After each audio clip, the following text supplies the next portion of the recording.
Hello, once again. Welcome to Bible study. Today we're going to look at honoring your father and your mother.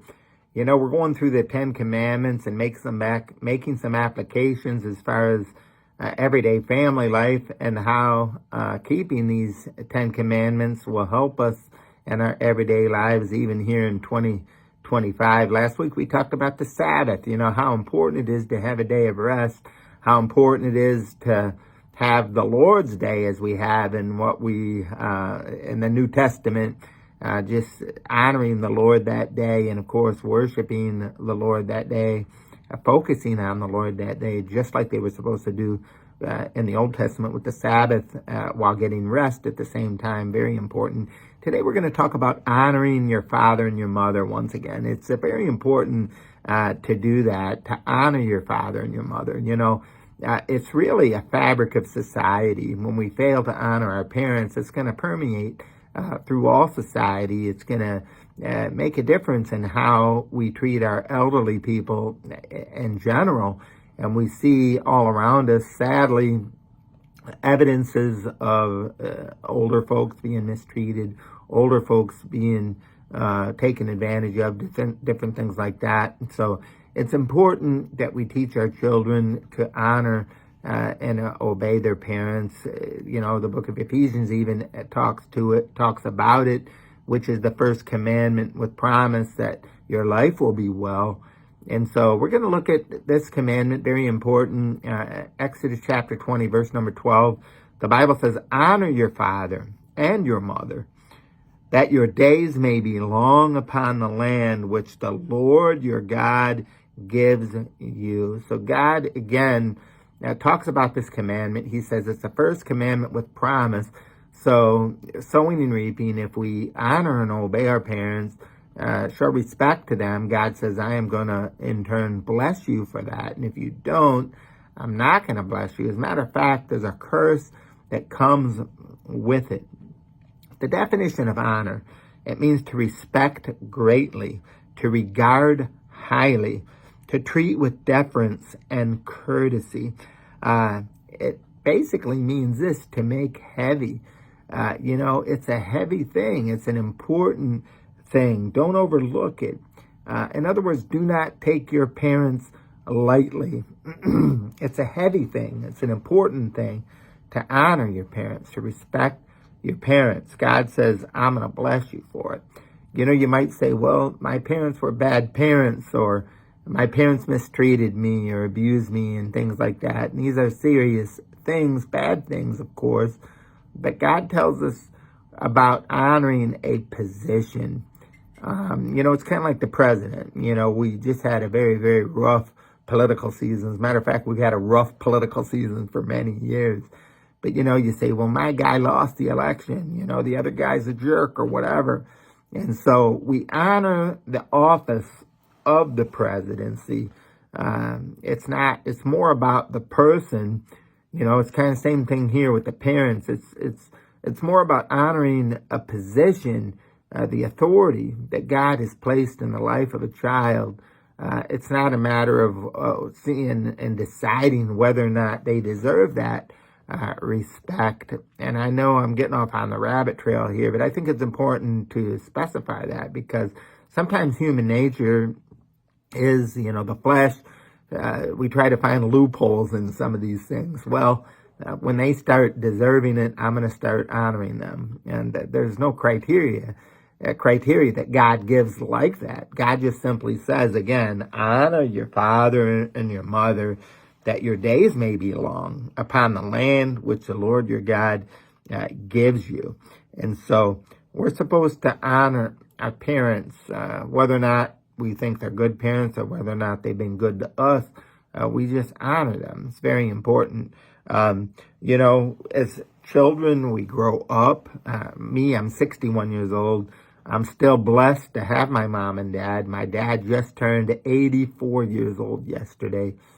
God willing, the next week or so, my mom will turn 82 years old. So I still have them, you know. I'm not under their authority anymore. But that does not mean I should not honor them. It says in Genesis 2, therefore shall a man leave his father and mother and will be joined to his wife, and they will be one flesh, Well, I did that about 40 years ago. I left my mom and dad and was joined to my wife, became one flesh with my wife. But, hey, I still have my parents. So what do? I honor them. They're up in years now. But what do? I show them respect. I show them honor. So it's not about elementary kids or teenagers or young adults that are still living under the roof of their parents. It's about all of us honoring our parents, whether we're 16 or 60, if we still have our parents with us. The simple thing is why. Why should we? Because God tells us to. That's why he says, honor your father and your mother. Why? That you'll live a long life. And God says, I'll bless you for that. And it goes real deep, because really what it does is it shows children to respect authority from a young age. And again, as I said earlier, if children do not learn to respect authority at a young age, they're going to have a rough way to go in this life. And as a side note here to parents, please do not allow your children to disobey or disrespect authority if just because they feel like they found a loophole, or my teacher's not fair, or the police are not fair, so I don't have to listen to them. I don't have to obey them or show respect to them. No, we are supposed to respect the position, and so we honor those that are over us. And, I think it's Romans chapter 13, if I'm not mistaken, that says, obey those that have the rule over you, because they watch for your souls. They give an account, right? And so they're responsible to how they govern, how they lead, but we are responsible for how we honor them and we respect their position. So it teaches children to obey, to respect, I should say, all authority.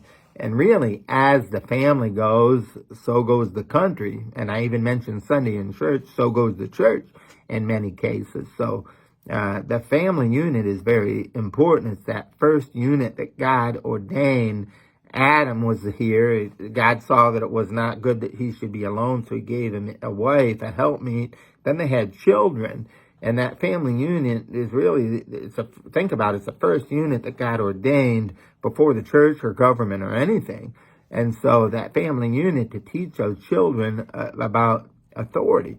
Because if we do not do that, we're going to regret it as they get older. Why? Because they're not going to respect your authority either as a parent. And so why should we honor our parents? Well, it's a fabric of society that teaches children to respect and honor authority.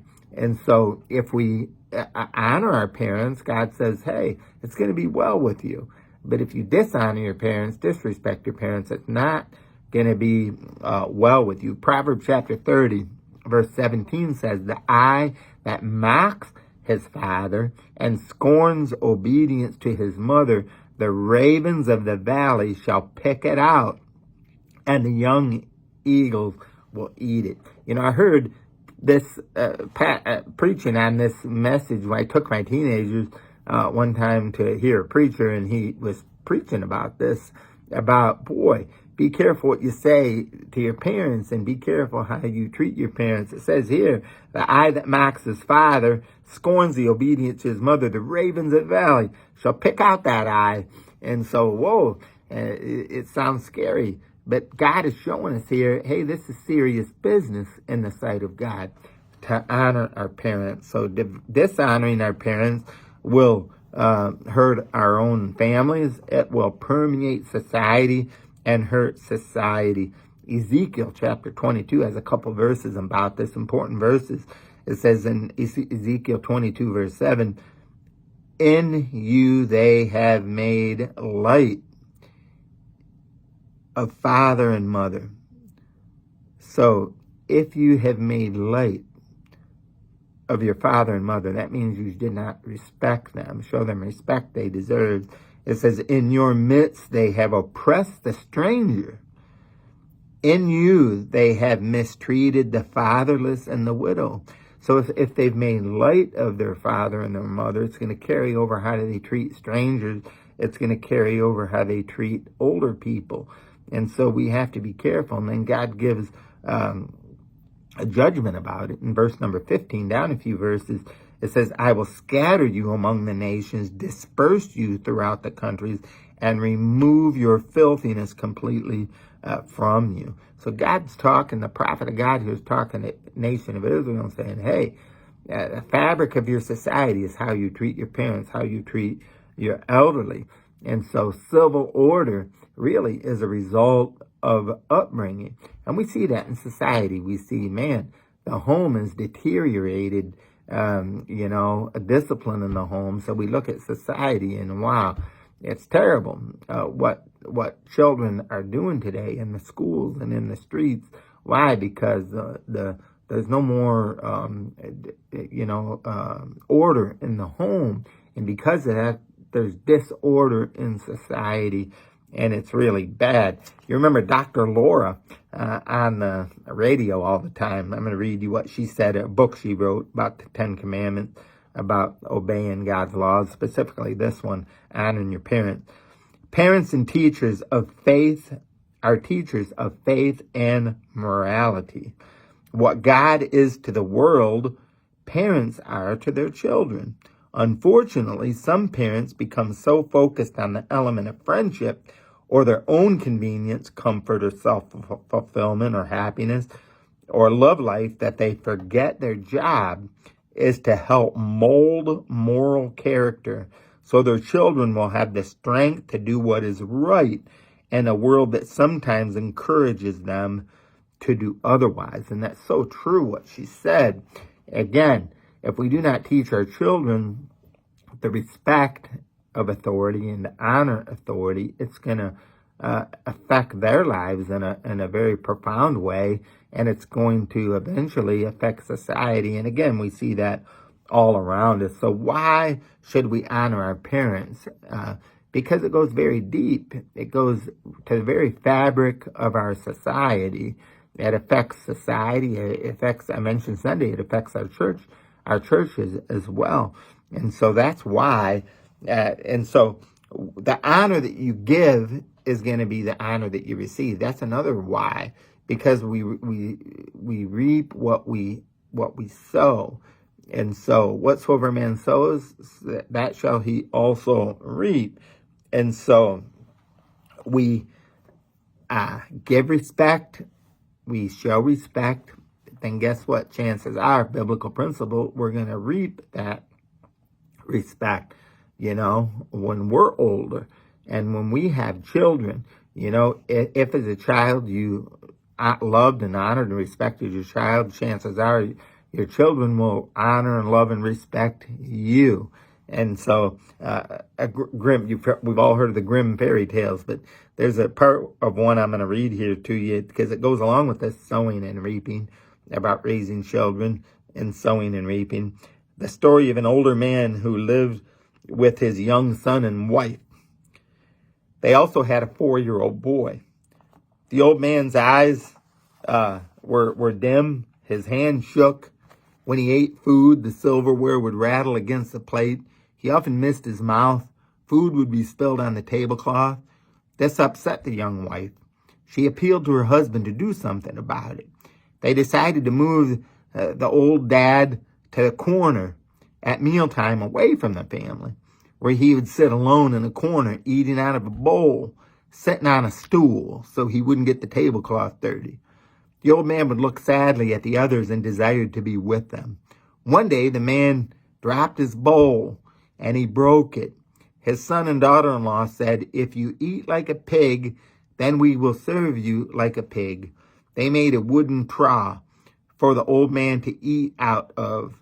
So he began to eat out of that trough. Not long after, they came upon their little son playing with some pieces of wood. The dad asked what he was doing. The boy looked up, smiled, and said, "I'm making a trough to feed you and Mama when I get big." The next day, the old man was back at the table, eating with the family again, and no one ever scolded or mistreated him again.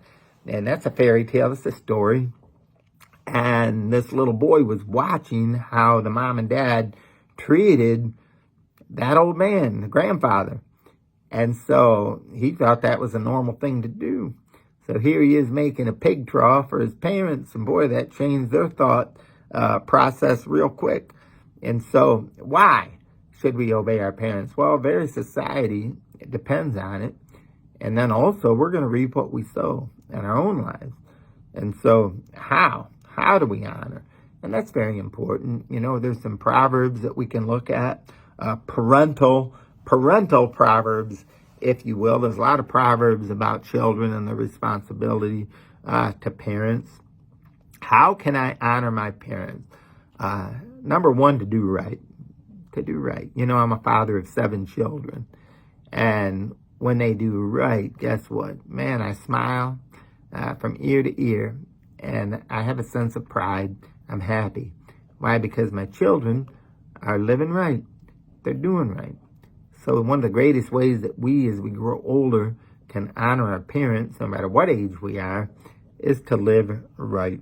You know, Proverbs chapter 23, in verses 24 and 25, it says, "The father of the righteous will greatly rejoice." You know, when your children do right, the father's going to greatly rejoice. And he who begets a wise child will delight in him.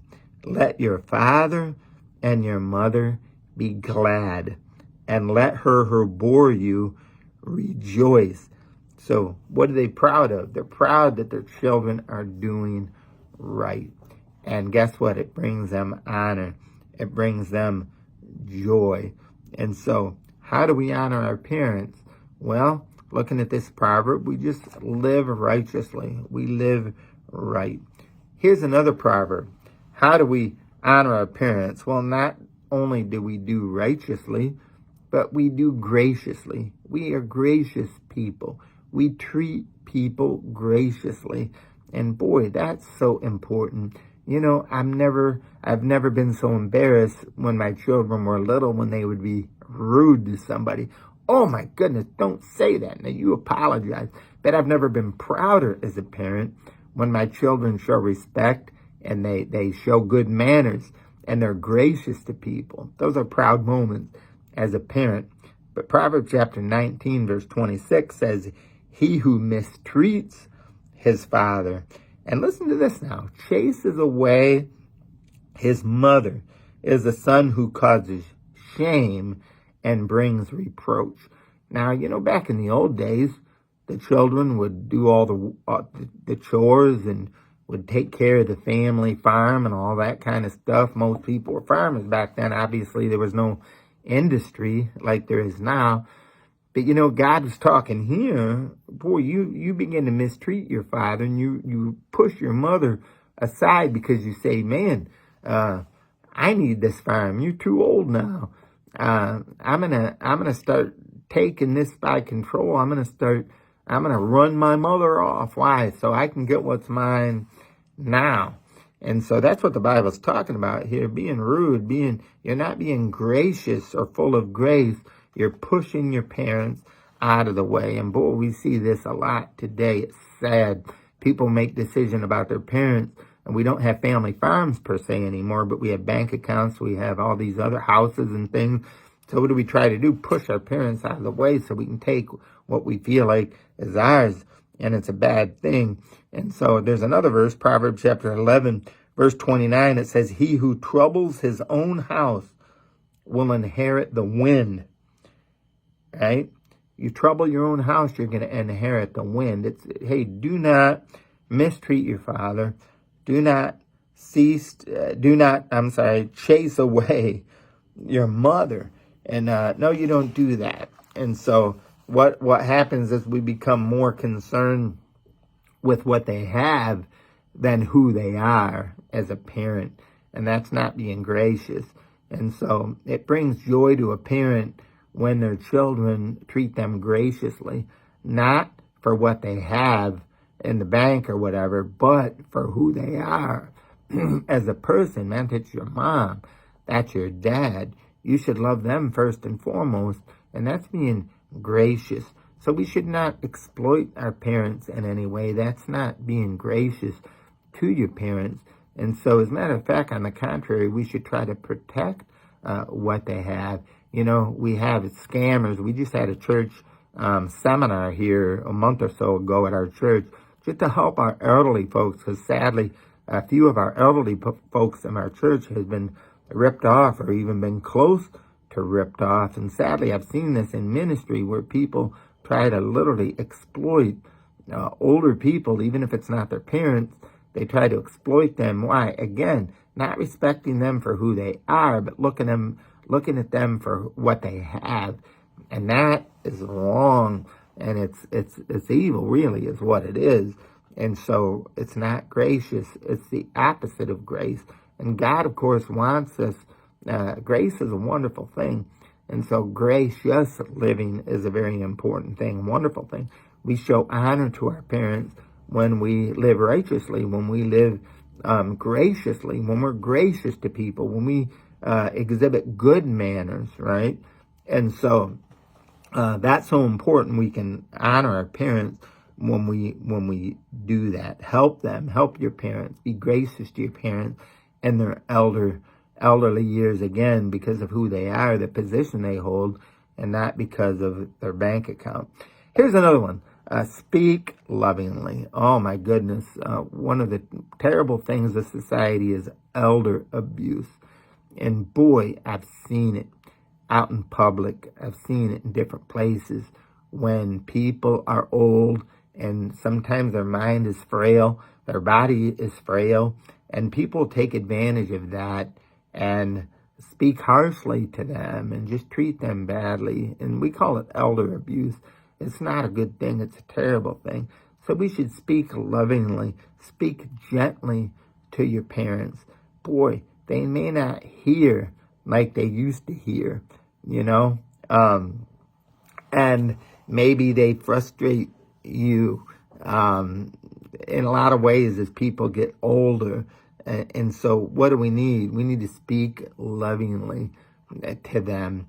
And so not harshly, not like they're 2 years old, even though they might be acting like they're 2 years old. And so we need to speak lovingly. It says in Proverbs 20, verse 20, whoever curses his father or his mother, right, his lamp will be put out in deep darkness. When God talks about your lamp being put out, he's talking about your lights being put out, okay? He's, in some cases, he's talking about your life ending, because light is life. And when your lamp is put out, that signifies death. It signifies some serious judgment of God. And God says whoever curses his father, his mother, his lamp will be put out. Man, that's serious stuff. And so we need to speak peaceably. Words can be so hurtful. And so speak kindly. And the way that we can honor our parents is how we speak to them. How many times have you heard this? Don't talk back to me. Those children just speaking back to their parents, dishonoring them with their tongue. And this tongue right here is this terrible, terrible thing. It says in James 3, it's been set on fire of hell, and it can be very, very hurtful. So we have to be careful. Words can hurt. Speak blessings. Again, James chapter 3, out of the same mouth, and it's written to Christians, by the way, out of the same mouth proceeds what? Blessings and cursing. This shouldn't be, out of a sweet fountain, you should have sweet water. And so we should speak sweetly. And so how do we honor our parents? By not talking back to them, by speaking respectfully to them, by not exhibiting any type of elder abuse, by chastising them and berating them because they made a mistake or whatever. But speak lovingly. That's how we can honor our parents. Live righteously. That's how we can honor our parents. Be gracious. That's how we can honor our parents. And then lastly, listen to them. Listen to your parents. There was an old guy that my dad and I used to just love and help him, and his name was Smalley. And Smalley owned a little tiny 800 square foot bungalow. And that was the first house that Josie and I ever rented. And right next to this house, he had a garden, like an empty lot, a big garden. So Dad would drive him out to this house that he owned that I lived in. I rented it. And he always wanted to drive his car. And he would tell me, my dad, sometimes when I'd pick him up, he would tell you that about the same gas station. The same people. This friend used to live here, and the way there to the house and the way home, taking him home, it was the same stories over and over. You know, we certainly didn't want to say, hey, Smalley, hello. I don't want to hear it. You've told me about that gas station 50 times. I don't want to hear it again. We didn't do that. Every time Smalley would drive by that gas station, we knew it was coming. See that gas station right there? And he would tell us about that gas station. See that building right there? And over again, he would tell us these same things. But you know, our parents do the same things. You know, my dad's 84 now, my mom's 82. And sometimes they'll tell you the same thing, the story they just told you. Or they've told you that story they think they never told you, but they've told you 10 times. You know, I'm 61. I'm sure I'm doing the same thing with my children. But listen to them. Proverbs 23, verse 22. Listen to your father who begot you, and do not despise your mother when she's old. Listen. Just listen to them. Again, be gracious to them. You know, they want attention. You know, more than gifts as they get older, more than birthday presents, and more than all these things. You know what they would love? Just to spend time with you, for you to listen to them. And so a great way we can honor our parents, honor all elderly folks, is just to be an ear, just to listen to what they have to say. Because, you know, sometimes you get older, you feel like, you know what, nobody's interested in what I have to say. Nobody's interested in my opinion. And one of the greatest ways we can honor them is to listen to them, listen to what they have to say. Now, let me ask you, how are you doing? Right? How are you doing honoring your parents? I think we can all do better in different ways. And of course, we need to honor our Heavenly Father first and foremost. So I hope this was a help to you. I hope you have a wonderful evening. And I hope to see you in Zoom tomorrow, 7 o'clock. God bless.